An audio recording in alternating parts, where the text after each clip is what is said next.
Bismillahirrahmanirrahim. So let's start with the physics discussion of today test.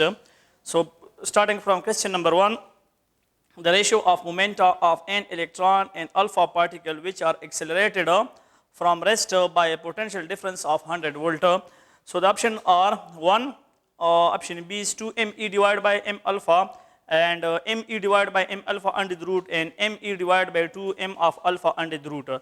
सो हमारे पास जो है momentum की रेशो फाइंड आउट करनी है, ठीक है. So P is equal to m v momentum के लिए इक्वेशन है, लेकिन वेलोसिटी जो है हमने फाइंड आउट करनी है. So kinetic energy is equal to q into applied potential. तो यहाँ से वेलोसिटी हम फाइंड आउट करेंगे. सो वेलोसिटी की कीमत है 2 q v divide by m under the root. इसको यहाँ पे पुट कर दे वेलोसिटी की जगह, तो P is equal to m into 2 q v divide by m under the root, या इसको मैं इस तरह भी लिख सकता हूँ. सो इसमें ये जो है P is equal to constant, 2 भी कांस्टेंट है, वोल्टेज जो है दोनों के लिए सेम है, 100 वोल्ट है तो वो भी कांस्टेंट है. तो P is equal to constant charge into mass. Okay, अब P ऑफ इलेक्ट्रॉन, तो constant charge of electron E है और मास me है. और P ऑफ अल्फा पार्टिकल, तो P ऑफ अल्फा पार्टिकल ये कांस्टेंट और इस पे चार्ज जो है 2e है, क्योंकि इसके न्यूक्लियस में 2 प्रोटॉन होते हैं तो इस वजह से उस पे चार्ज 2e है, ठीक है. और m ऑफ अल्फा मास जो है इसका ये है, तो ये E के साथ कैंसिल कांस्टेंट, तो P of E divide by P of alpha, this is equal to ME divide by 2m of alpha. तो इसमें ऑप्शन नंबर डी आ रहा है. सो क्वेश्चन नंबर 1 में ऑप्शन डी. क्वेश्चन नंबर 2 है, a narrow electron beam passes through and deviated through electric and magnetic field. Electric field की जो कीमत है वो 3 × 10⁻⁴ वोल्ट पर मीटर है, and an overlapping magnetic field जो है वो इसकी कीमत है 2 × 10⁻⁻³ speed of electron find out करना है. So V is equal to E divided by B. So E की वैल्यू भी गिवन है, B की वैल्यू भी गिवन है. E की वैल्यू है 3 × 10⁻⁴ और B की जो वैल्यू है 2 × 10⁻⁻3. तो ये हो जाएगा 2/3 से 1.5 और ये ऊपर चला जाएगा तो प्लस हो जाएगा. So this is equal to 10⁻⁷ metre per second. So this is option number C is the correct answer. Question 3 जो है, what will be the ratio of de Broglie wavelength of proton and alpha particle of same energy. De Broglie wavelength की जो है ratio मालूम करने है proton के लिए और अल्फा पार्टिकल के लिए, लेकिन एनर्जी जो है दोनों की सेम है. सो फॉर सेम एनर्जी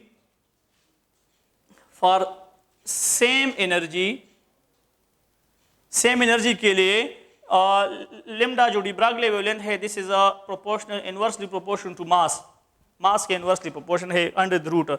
यहाँ पे जो है मास ऑफ अल्फा पार्टिकल का और प्रोटॉन का जो है सेम एनर्जी है, दोनों का जो है रेशो फाइंड आउट करना है, ठीक है.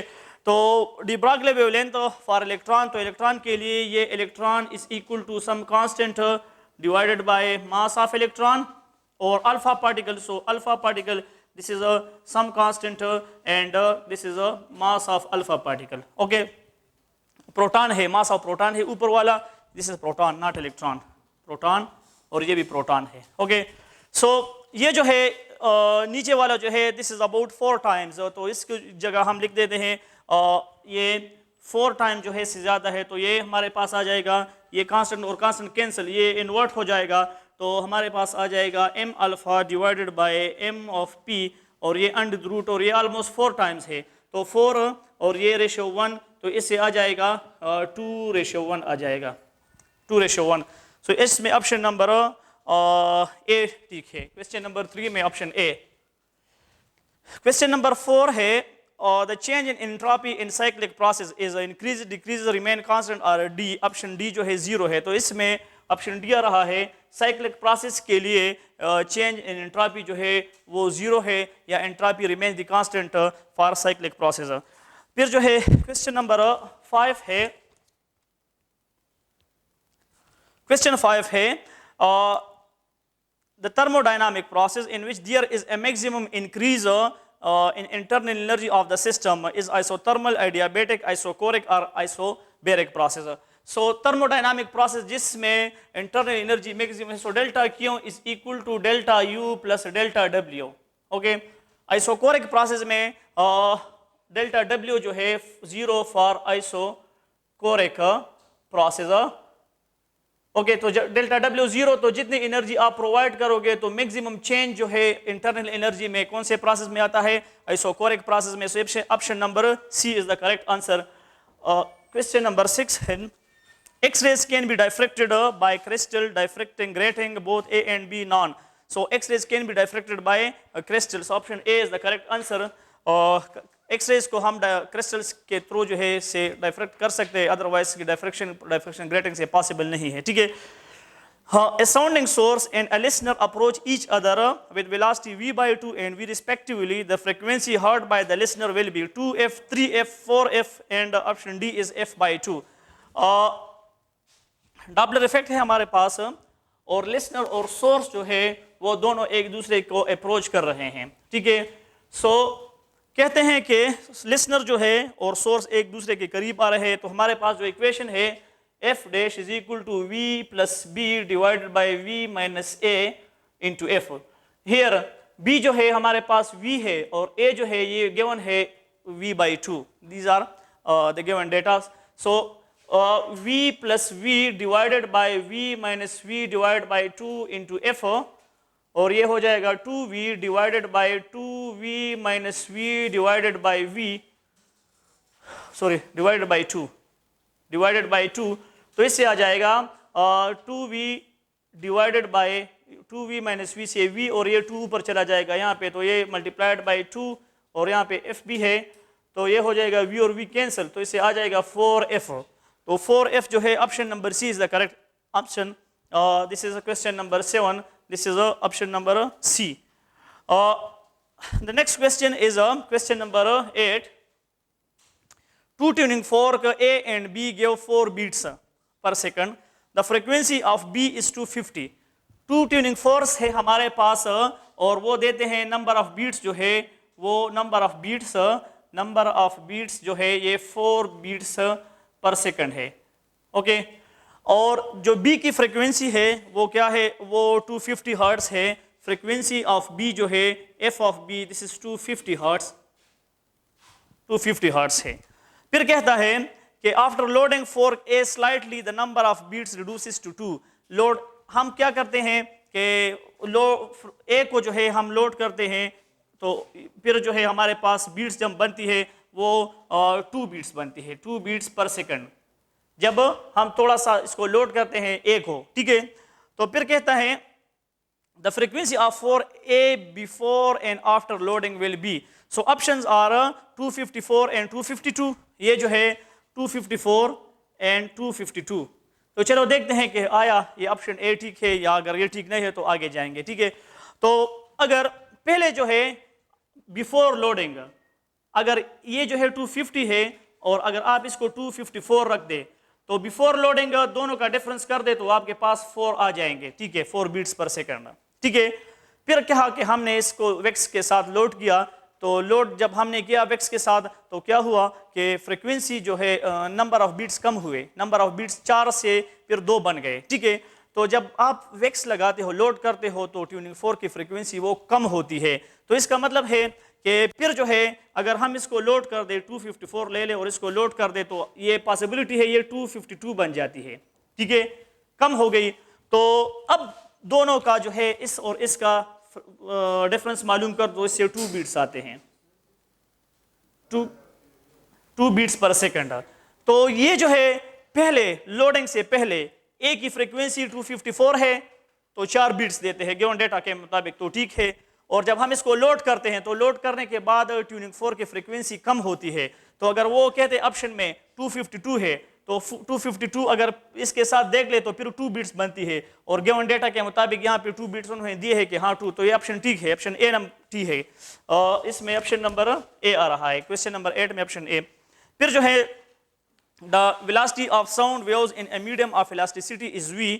The speed of sound waves in medium of elasticity is v. The speed of sound waves in medium having elasticity 4 times the initial one. तो हमारे पास इक्वेशन है v is equal to elasticity और density, okay. तो अगर हम elasticity को increase करते जाए तो इसके साथ साथ डेंसिटी भी साथ में इंक्रीज होती है। तो इलास्टिसिटी को हम 4 टाइम इंक्रीज कर दे तो साथ में डेंसिटी भी वहां पे इंक्रीज हो जाएगी। तो अगर इसको हम 4e कर दे 4e, तो ये डेंसिटी जो है ये भी साथ में इंक्रीज होती है, तो v जो है हमारे पास सेम रहेगी। तो इसमें ऑप्शन नंबर ए आ रहा है। क्वेश्चन नंबर ये है क्वेश्चन नंबर 9 में ऑप्शन ए। ओके, फिर आ रहा है क्वेश्चन नंबर 10 है a force of 5 Newton acts on a particle along the direction making angle of 60 degree with the vertical, its vertical component will be, vertical के साथ angle बनाता है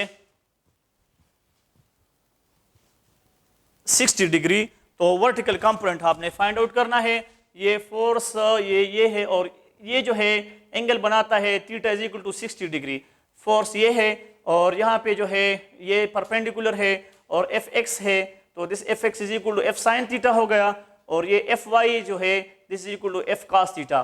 ये बेस है और जो एंगल के सामने होता है ये परपेंडिकुलर होता है। तो अगर आप इस पे अप्लाई कर दे sine theta is equal to perpendicular by hypotenuse और cos theta is equal to base by hypotenuse, तो आपको एफ वाई और एफ एक्स मिल जाएंगे। ठीक है, तो यहाँ पे जो है वर्टिकल कंपोनेंट ये है, vertical component f y is equal to f cos theta. तो एफ जो है ये गिवन है हमारे पास 5 न्यूटन है और cos ऑफ 60 है, तो cos ऑफ 60 जो है this is 0.5, so 5 divide into 1/2, cos of 60 से 1/2 आ रहा है, तो this is equal to 2.5 newton. तो इसमें ऑप्शन नंबर डी आ रहा है। क्वेश्चन नंबर 10 में ऑप्शन डी। फिर जो है क्वेश्चन नंबर 11 है F P vector is equal to Q vector. Question number 11 है F vector P this is equal to vector Q, which of the following is not correct, कौन सा जो है इसमें करेक्ट नहीं है। एफ पी वेक्टर ये गिवन है कि ये क्यू वेक्टर के बराबर है, so which of the following is not correct. Options are P unit vector, दोनों जो है इक्वल है, तो इसका मतलब है दोनों सेम डायरेक्शन में होंगे, दोनों सेम डायरेक्शन में होंगे, तो यूनिट वेक्टर भी इनका जो है सेम डायरेक्शन में होंगे। ठीक है, तो इनके यूनिट वेक्टर आपस में इक्वल होंगे, so P unit vector is equal to Q unit vector. ये ऑप्शन ठीक है, डजंट मैटर, दोनों एक ही डायरेक्शन में है। Magnitude of p this is equal to magnitude of q vector, ये भी ठीक है, ये भी ऑप्शन ठीक है। रॉन्ग ऑप्शन का पूछते हैं, P into Q unit vector this is equal to Q into P unit vector, so this is also correct, ये ऑप्शन भी ठीक है। and last one option is a P vector plus Q vector this is equal to P unit vector plus Q unit vector, so this option is wrong. It may be right like this, P plus Q vector this is equal to P into P unit vector plus Q into Q unit vector, इस तरह ठीक था, लेकिन इस form में given नहीं है, इस फॉर्म में है, तो ये ऑप्शन रॉन्ग है। Option number D is the wrong statement. So question number 11 में option D this is the wrong statement. Question 12 है which of the following has the same dimension as that of Planck constant linear momentum, moment of linear momentum this called angular momentum. So angular momentum और Planck constant की dimension same होती है, सो ये option number B आ रहा है। फिर जो है क्वेश्चन नंबर 13 है A suitable unit for the gravitational constant is a, gravitational constant की जो यूनिट है वो हमारे पास newton metre square divide by kilogram square है। यहाँ से आप मालूम कर सकते हैं Gm1 m2 divide by r square, तो इसकी आप यूनिट मालूम कर सकते हैं सिंपल। सो ये this is equal to newton metre square divide by kilogram square, so option C is the correct one. Question 14 है A projectile has the same range and height at an angle of 45 degree, 60 degree, 90, 76। Projectile को आप 76 degree पे fire कर दो तो इसकी range और height जो है दोनों सेम होती है। ठीक है, सो यहाँ पे ऑप्शन नंबर डी आ रहा है। क्वेश्चन 15 है the ratio of magnitude of velocity to speed is equal to 1, less than 1, greater or equal to 1, less than or equal to 1। So ratio of magnitude of velocity, so velocity जो है this is the rate of change of displacement और speed जो है this is the rate of change of distance. So displacement जो है ये कम भी हो सकती है, डिस्टेंस से ज़्यादा तो नहीं हो सकती, इक्वल भी हो सकती है, कम और इक्वल भी हो सकती है। तो यहाँ पे जो है ratio of magnitude of velocity to speed, so it may be less than और it may be equal to 1, less भी हो सकती है और इक्वल टू 1 भी हो सकती है। सो इसमें ऑप्शन नंबर क्या रहा है, ऑप्शन नंबर डी है। ओके, क्वेश्चन नंबर 16 है the ratio of specific heat of gas as constant volume to constant pressure is so ratio of specific heat at constant volume Cp is always greater than Cv. तो इन दोनों का अगर ratio ले ले Cv divide by Cp, so this is less than 1, ये less than 1 आएगा. सो इसमें ऑप्शन नंबर बी, क्वेश्चन 16 में ऑप्शन बी आ रहा है. क्वेश्चन 17 है, two particle x and y are 4 meter apart.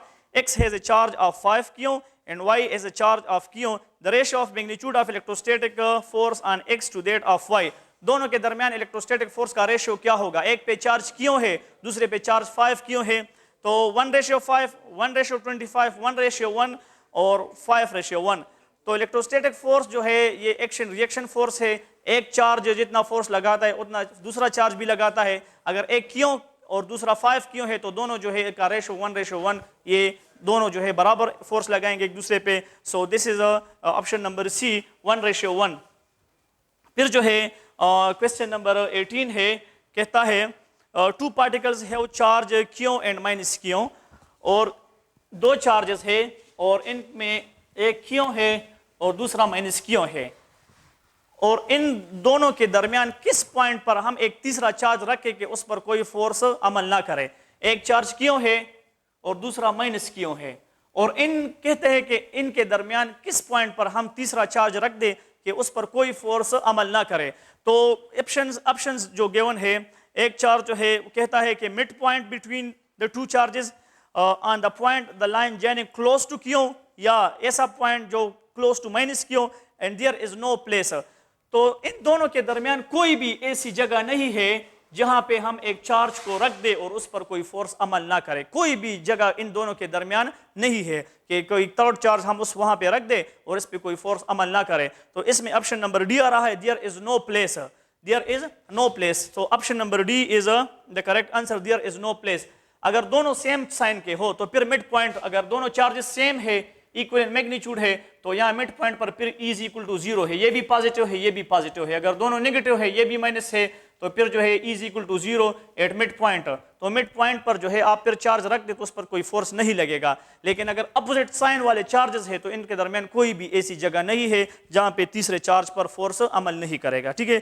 फिर जो है in simple harmonic motion when the acceleration is maximum then displacement is 0. Displacement is 0. Option B, velocity is maximum. Option C, velocity is 0. Option D, kinetic energy is maximum. So simple harmonic motion for example ये हम लेते हैं. ठीक है. तो यहाँ पे जो है कहते हैं कि एक्सेलरेशन कहाँ पे मैक्सिमम है, जहाँ पे वेलोसिटी 0 है तो कहते हैं वो पॉइंट, जहाँ पे डिस्प्लेसमेंट 0 है वो पॉइंट. तो डिस्प्लेसमेंट यहाँ पे 0 है तो यहाँ पे एक्सेलरेशन जो है मैक्सिमम नहीं है, यहाँ पे एक्सेलरेशन 0 है. ठीक है. वेलोसिटी जो है जहाँ पे मैक्सिमम है तो ये पॉइंट तो वही पॉइंट हो गई.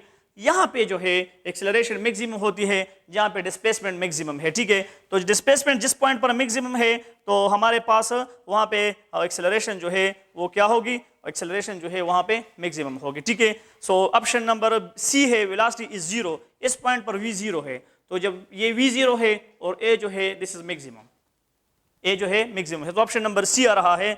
और क्वेश्चन नंबर 19 में ऑप्शन सी. क्वेश्चन 20 है, an electron has a charge minus q and mass me. A proton has a charge E and mass 1840 times me. A proton volt will be is equal to, तो electron volt और proton volt ये mass पर depend नहीं करता, so this is equal to 1 electron volt. तो इसमें option A आ रहा है कि ये मास पर डिपेंड नहीं करता, प्रोटॉन और इलेक्ट्रॉन वोलेट दोनों 1 eV के बराबर है. ठीक है. फिर जो है क्वेश्चन नंबर 21 है. क्वेश्चन 21 है, if two stream of proton move parallel to each other in the same direction with the same velocity, then they will attract each other, repel each other, exert no force on each other and they will get rotated. So stream of proton है तो they will repel each other, और stream of electron है they will repel each other. Okay, so ये एक दूसरे को क्या करेंगे, रिपेल करेंगे. अगर इस डायरेक्शन में मोशन कर रहे हैं so they will repel each other, ये रिपल्शन होगी. और यहाँ पे ऑप्शन नंबर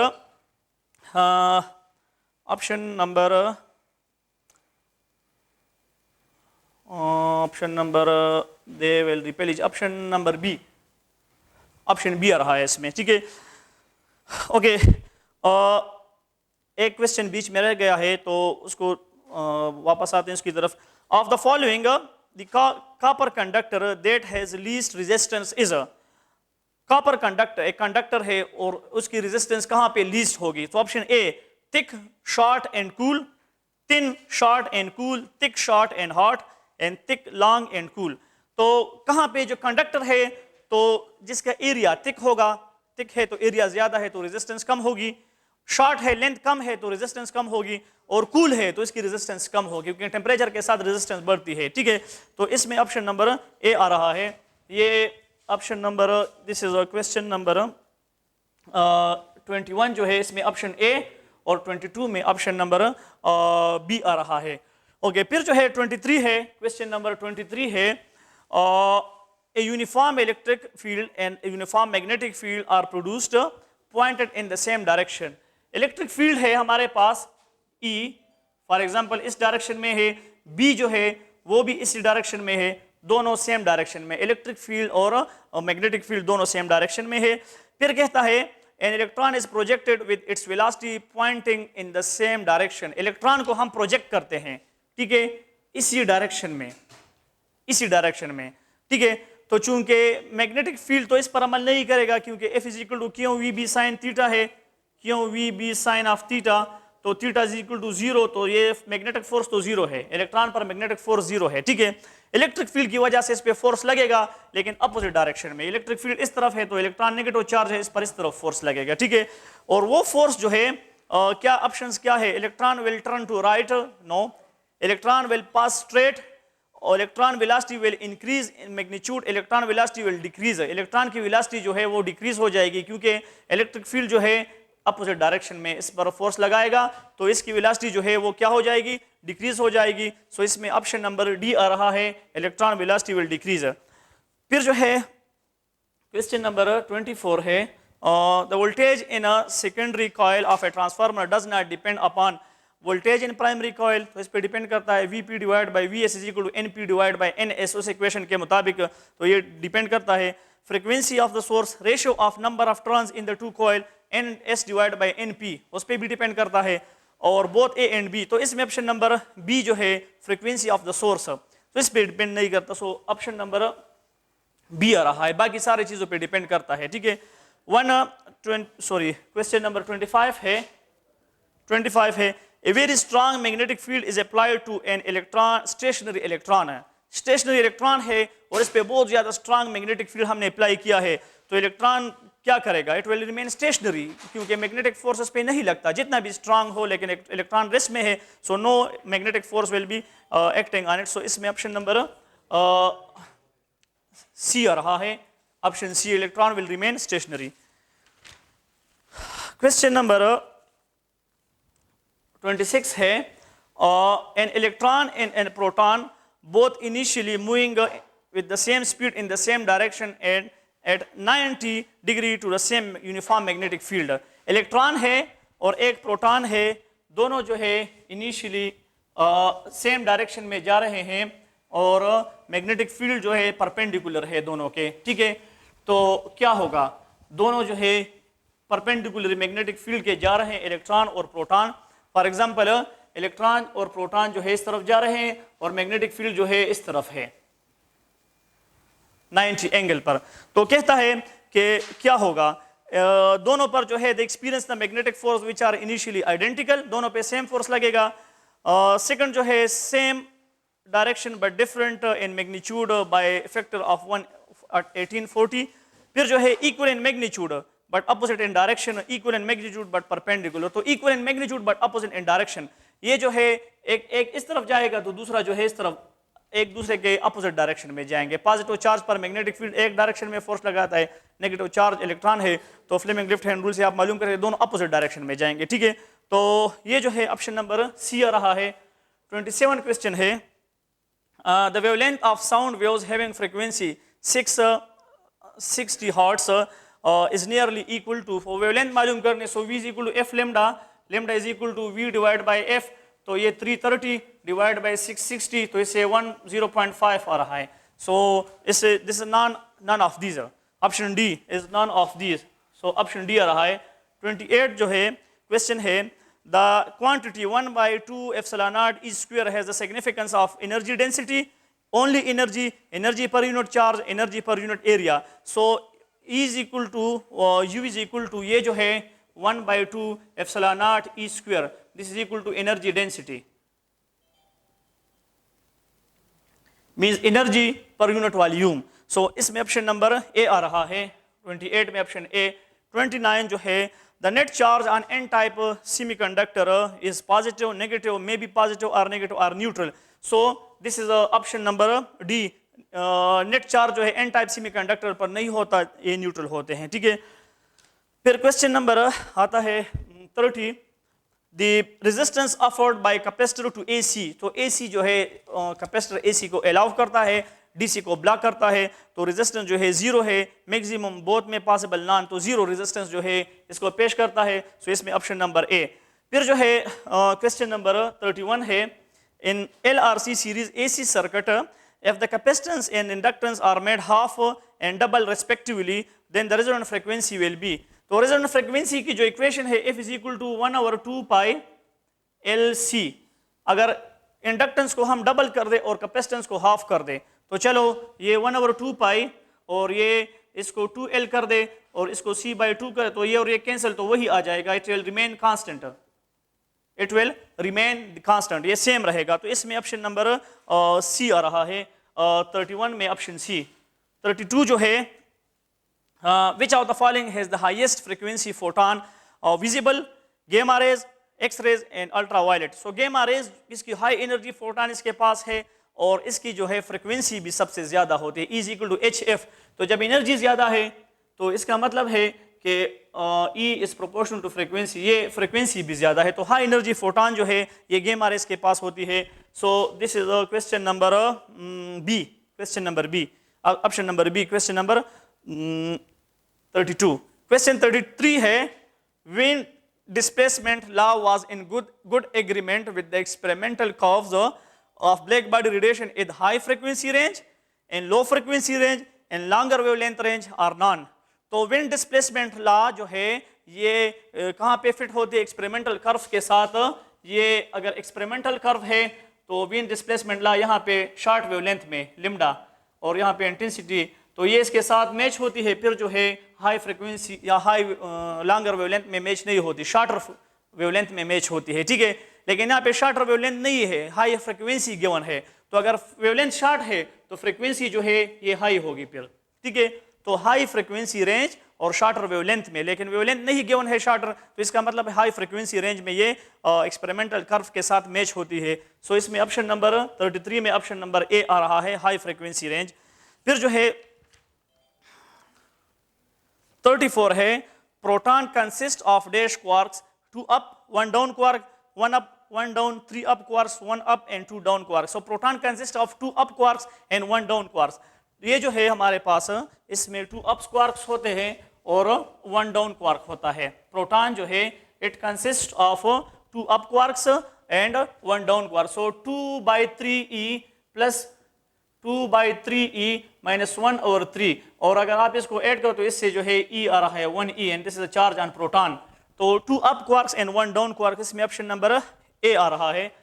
34 में ऑप्शन ए. 35 जो है ये क्या है? An alpha decay charge number and mass number of daughter nuclei changes by. Daughter nuclei की चार्ज नंबर और मास नंबर तो है किस तरह होते हैं. ठीक है. सो ये हमारे पास Z A और यहाँ पे जो है Y है और ये Z-2 और A-4 और यहाँ पे जो है 2He4. सो अल्फा पार्टिकल जब एमिट होता है तो जो डॉटर न्यूक्लियाई है उसकी जो है चार्ज नंबर 2 पे जो है होता है डिक्रीज होता है और मास नंबर 4 पे डिक्रीज. तो इसमें ऑप्शन नंबर आ रहा है option number A. A wire is stretch to 4 time of its length, the strain is, तो स्ट्रेन जो है change in length divided by original length, change in length divide by original length. तो ये 4 time, तो 4 - 1 divide by 1 तो ये 3 आ रहा है. ठीक है. अगर इनिशियल लेंथ 1 है तो 4 टाइम इसको ट्रेस कर दो तो 4 हो जाएगा. तो इनिशियल फाइनल से इनिशियल माइनस कर दो तो 1, 4 - 1 डिवाइड बाय 1 तो इससे आ जाएगा 3. तो इसमें ऑप्शन नंबर ए आ रहा है 36 में ऑप्शन ए. 37 है, in p type semiconductor the minority charge carrier are holds electrons both. तो माइनॉरिटी चार्ज कैरियर जो है p टाइप सेमीकंडक्टर्स में इलेक्ट्रॉन होते हैं। तो इसमें ऑप्शन नंबर 37 में ऑप्शन बी आ रहा है। फिर जो है 38 है, the least intense wave in X ray characteristic spectrum is, least intense कौन सा होता है एक्सरे कैरेक्टरिस्टिक स्पेक्ट्रम में? के अल्फा, के beta, K gamma are all have the same intensity. So least जो है इंटेंस बीम वो हमारे पास होता है के गेमा। के गेमा जो है इसकी इंटेंसिटी सबसे कम होती है, एनर्जी इसकी सबसे ज्यादा होती है। सो लीस्ट इंटेंस जो है वो के गेमा होता है, ठीक है। और इसमें ऑप्शन नंबर आ रहा है, ऑप्शन नंबर सी आ रहा है 38 में ऑप्शन सी। ओके, फिर 39 है, the photo electric current depends upon the frequency of incident light, the kinetic energy of incident light, intensity of incident light and speed of incident light. तो photo electric current जो है, जितने number of photon ज्यादा होंगे, number of photon जितने ज्यादा होंगे तो इतने नंबर ऑफ इलेक्ट्रॉन जो है वो ज्यादा इमिट होंगे। हर फोटॉन जो है, एक फोटॉन एक इलेक्ट्रॉन को निकालता है, और नंबर ऑफ फोटॉन जब आप इंक्रीज करते हो तो नंबर ऑफ इलेक्ट्रॉन इंक्रीज होंगे, उसके साथ फोटो इलेक्ट्रिक करंट इंक्रीज होगा, और नंबर ऑफ फोटॉन इंक्रीज करने को हम इंटेंसिटी कहते हैं। तो इसमें ऑप्शन नंबर सी आ रहा है, 39 में ऑप्शन सी आ रहा है, ठीक है। यो पे पाद यार चलता